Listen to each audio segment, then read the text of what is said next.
Welcome to Maurer Woodworking. I'm Walter Maurer. For this project here, I'm actually teaming up with a friend of mine, Rick. Hey, my name's Rick.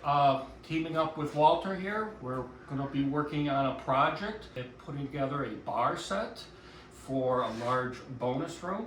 And we're going to start through that design and put together what we think is best fit to the client's needs. And we'll be meeting with them regularly. In addition to the bar, we've got an actual bonus room that we need to fit for audio visual, for a projection screen, and also lighting.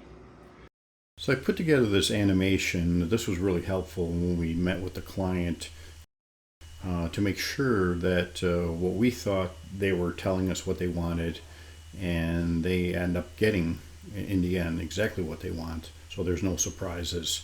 So we won't figure out what kind of a style of a bar, the types of wood. We went back and forth on that, but this is a really neat tool. And like I said, it helps communicate not only for us but also for the client to know exactly what they're going to end up getting at the end. And then this was the final result of the design. So this is where we began the process, cutting the main support for the bar. These are 2x12s.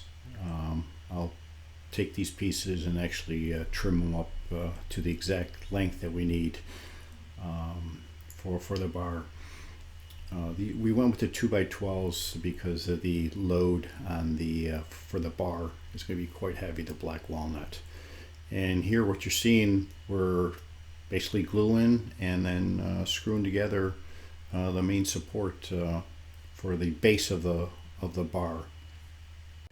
Now we're jumping to the building of the cabinet. So we bought, I think it was like 5 sheets of the birch plywood. We'll be using that for not only for the cabinets, but also for the facade for the front and the side and the back of the. So here I'm working on the second cabinet. We have a total of 3.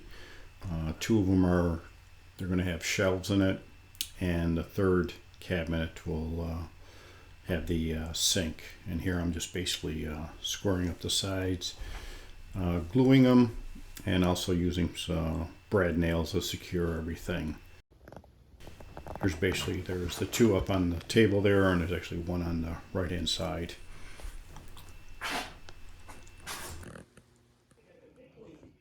Okay, 1 down, 2 more to go. So these are the support brackets here. This is where the top of the cherry's going to sit. And I got 2 more in the back there.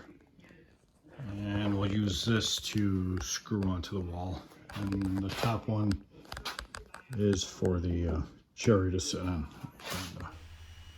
Here I'm going to switch. I'm going to show what I'm doing here is prepping for the trim. This is the cherry that we bought. It's about 12 inches wide. So basically got to plane it down to 3/4 of an inch and then cut them into strips, and then I'll hand it off to Rick, and then he'll be sanding and then applying the bush oil onto the wood, and then we'll be applying polyurethane after that. So what we're looking at here is 2 pieces of cherry. One of them that went through the planer that you saw in the previous video, and the other one as you buy it from the mill. So now that the cherry has been planed, I need to rip 3 1/4 inch. This is the trim that's going to go around the bar, and I'm using my table saw for that.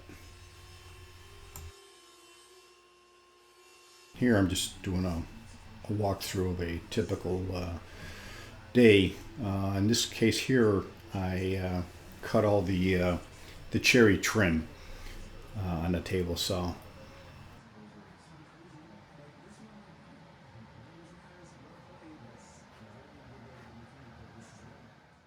So I delivered the trim.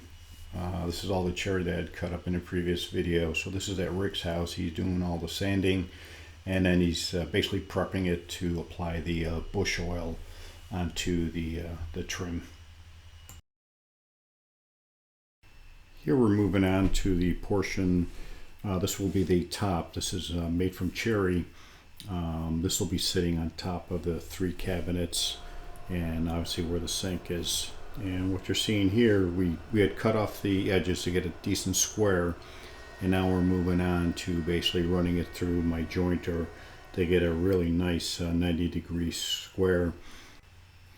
After running it through the joiner, now we can square up and use our Festool, the domino joiner, to basically create the holes and then add the dominoes, as you can see in the video there. Here we're just basically doing a test run to make sure everything fits before we start the gluing process.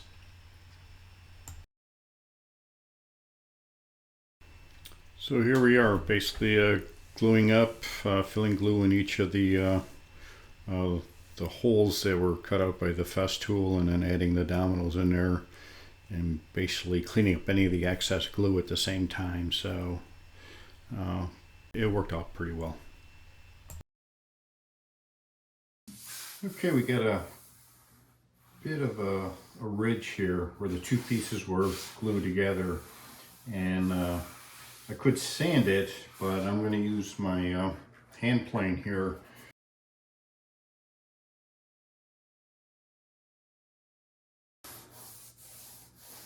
Pretty close.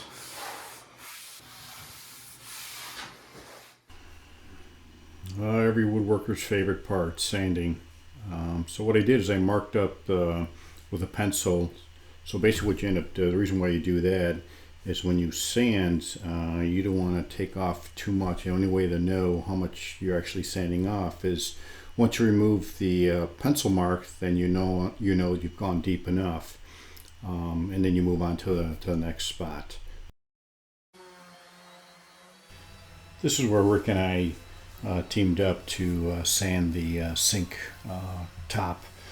This is the cherry. It's a pretty big surface area. So we go through the different grits of sanding paper till we get to 220, and then we can prep it for the epoxy. All right, this is the epoxy that we're going to be using. It's Total Boat tabletop epoxy. There's 2 parts, part A and part B. Rick is mixing it right now. It's been stirring for the last 15 minutes. Look at that. You can see it's like molasses. Nice and clear. Yeah, it's got some. Oh yeah, a lot better.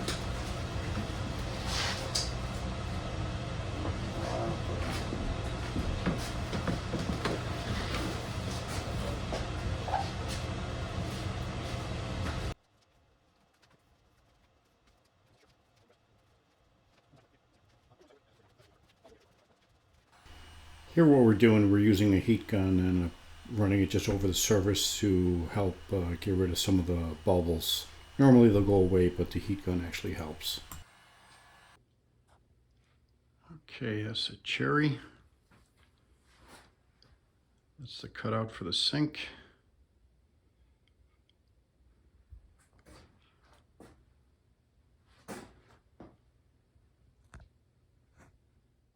I'm jumping around here a little bit, but I want to go back to where the supplier where we bought the Black Walnut and Cherry. Here Richard's actually cutting off the live edge for the Black Walnut. You have 2 pieces, but I wanted to draw your attention to, if you look at the wood, for any woodworker, you can actually see the potential of this wood. You'll see in the next frame here what it turns out to be. So this is a book match for these are the 2 pieces. And here we're just basically laying it out, see what's the best orientation for this bar.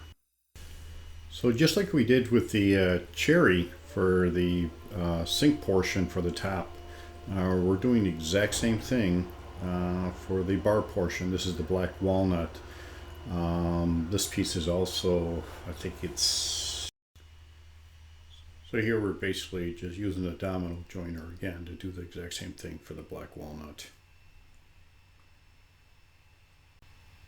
Same process like we did with the cherry. We're going to do the exact same thing with the Black Walnut. Here we're getting ready to glue it up and tie it all together. Glue up went great. Nice and flat here. You can't even tell where the seam is. well, it's a little wet there now, but when it dries, you won't even know. You're gonna think this is like one piece of wood, 24 inches wide. As you can see, I got a new assistant in the shop. This is my wife. She loves coming down to the shop and help me out. Well, she's a good sport. Rick couldn't make it today, and so for this little job here, I'm just attaching the island portion to one end of the bar and tying together like we did for the cherry.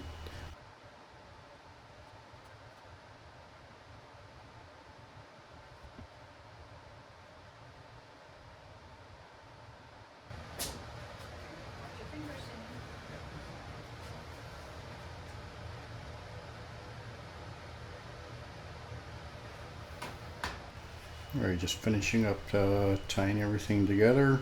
Just make sure everything's secure. I'm gonna clean off the glue, and that's basically it, and let it sit for 24 hours now. All right, this is the bar top. This is the island section that was connected to the main area of the bar, and this is really cool looking here. See these crevices here, which is normal within wood, and what you got to do is you got to clean this out before you pour the epoxy. You can see it's actually quite loose. Here, I'll just dig some of the stuff. See that stuff? You got to get it all down to the wood there, not the soft stuff. Get rid of all this stuff, and then when you pour the epoxy, then it will really adhere. Just want to show you here. See, it just flakes off. So you just got to clean this out. This is normal. Any kind of there we go.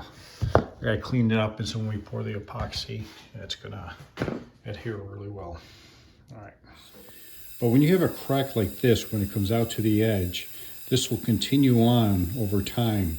And in order to stop that from occurring, what we do is we insert some bow ties or butterflies, and there's another name for them also. I can't remember what it is. So I think 3 of them should be sufficient here.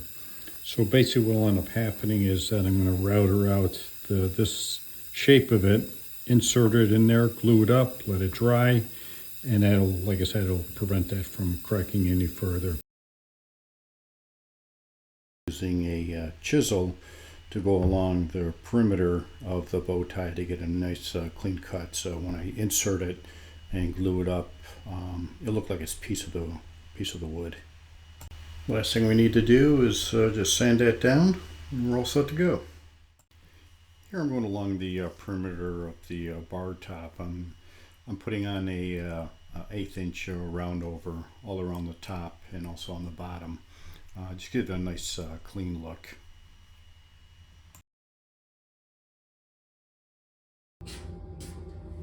Squeegee. So you want me to pour along the edges here so you can do... Yeah, especially hit this interior.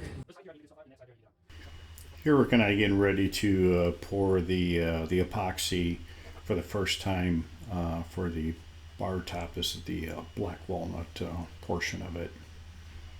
And you basically obviously pour it on the wood and then use a squeegee, and what Rick's doing, he's just brushing the sides.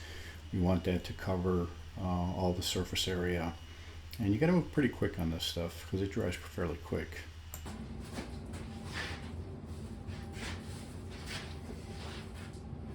Okay, I like it.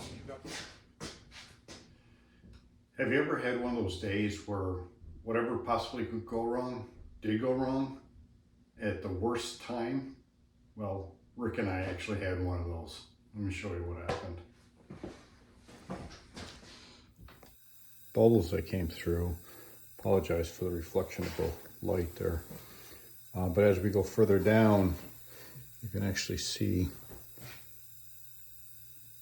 it actually gets a lot worse here. Look at this.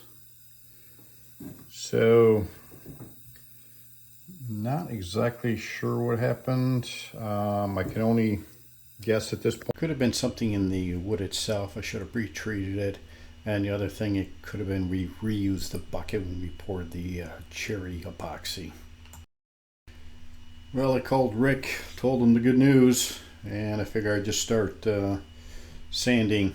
And what we tried to do is actually take off a little at a time, but as you can see, it actually was so bad. There's spots where we had to get down to the bare wood again, unfortunately. So we started out with, I think it was 150 grit, and that didn't work. And so we actually had to go down to 80 grit sandpaper, and from 80 we went to 100, 120, 150, 180, and then 220. All right, we've been sanding for about 3 hours, and it's getting there.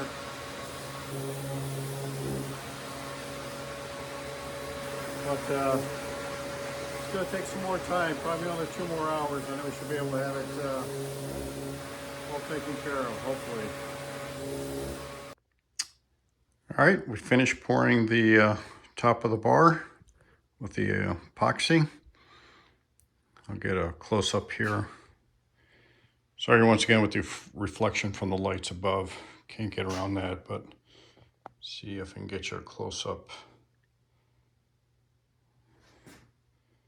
See how nice that is. And then if you come down to this end here,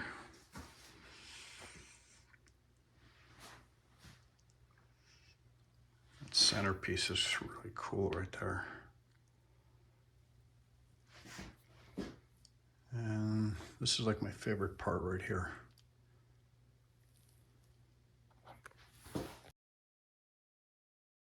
So now we're going to jump to actually staining the birch, the cabinets, and also the main panels on the bar.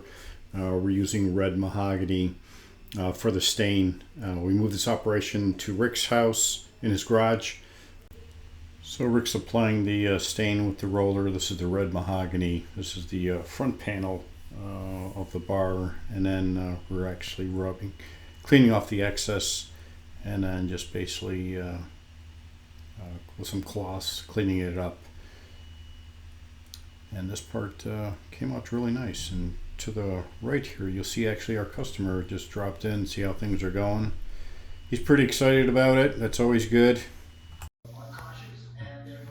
Okay, we rolled on the polyurethane, and what Rick's doing here is the first coat, and then we just this nice swipe with the brush to get the air bubbles out. So here, Rick and I have basically an assembly line going here.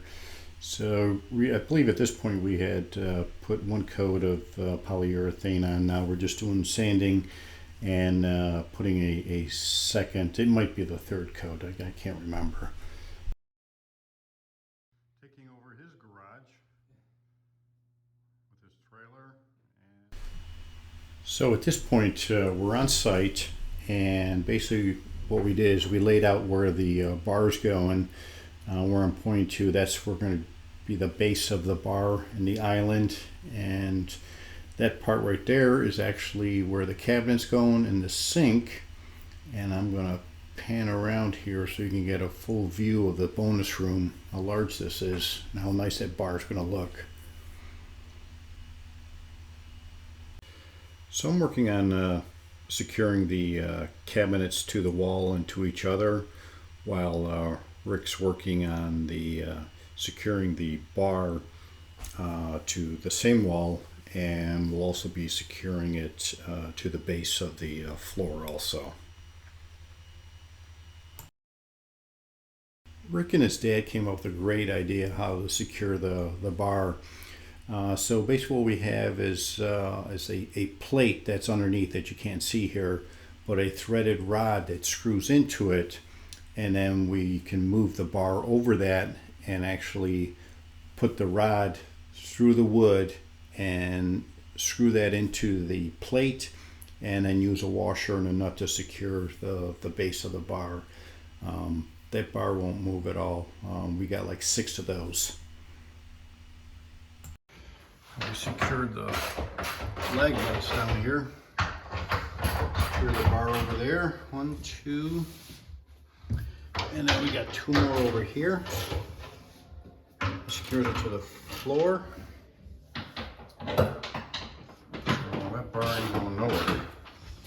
And then we got two going against there. There's a 2x8 behind. So this is the bottom part of the black walnut. This is the bar section. What we're going to be doing here is putting in inserts, and this is how we're going to secure the bar to the base. So the sink portion is pretty well set. I still got to hook up the water line, but the sink's in place, the drain, all that's good. Obviously the cabinets are secured to the wall. We ran the electrical for a plug on the left hand side, and so it's coming together now. We had to put some spacers in there. And over here what we're doing is we're doing a test run for the bar top. Those inserts that you saw Rick drill out earlier, we're just making sure everything lines up before we permanently secure that, and then work on putting the sides on for the bar. Here we're working on the back of the bar where there's going to be a shelf. This will be more storage for liquor. Okay, bar top is complete, secured. Put on the sides. We got left is a trim to do. Sink is hooked up. Shelves are in. Got to finish the trim there. And then this part here, we got to basically finish up with shelving. Okay, the last thing we have to do here is do the trim. This is all the cherry. So as you can see, you got Rick and I and Doug helping us out. He was really helpful throughout this entire process. So things are going really well. Coming into the home stretch, we just got a few odds and ends to take care of. Rick and I would like to thank our customer for giving us the opportunity to build their custom bar. It was a big project for us, but we thoroughly enjoyed building it, and our customer was terrific throughout the entire process, and we're just happy that they'll enjoy this bar for years to come.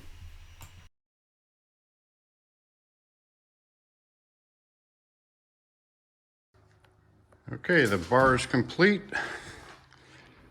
We'll sweep around the side here. We got black walnut for the top, cherry for the trim, and birch stained with red mahogany. As we come around the back, we see the sink. The top here is also cherry, along with the doors. We got two shelves. Swing around the back here. More storage for liquor. And a plug for a mixer for mixing drinks. Get a close-up of the wood.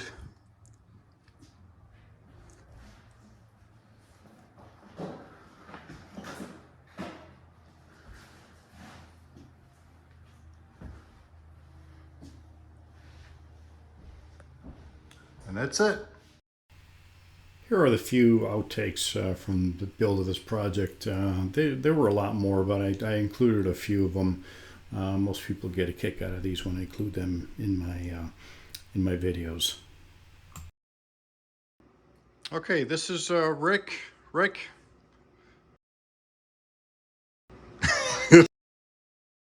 We just got done pouring about an hour and a half ago. Couldn't videotape it. We were just running around here. A little stressful doing this, but came out beautiful. You can see the colors here. What the heck? Holy shit. Well, that noise that you heard was the cover to the light from my shop. It just fell off from here. Obviously it missed the bar, but... Well, you made it through the entire video. Thank you. If you could do me a favor and hit the like button and subscribe, I'd very much appreciate that. And leave a comment. Let me know what you liked about the project and also on the video, so I can improve on the next one that I produce. Thank you so much. Bye.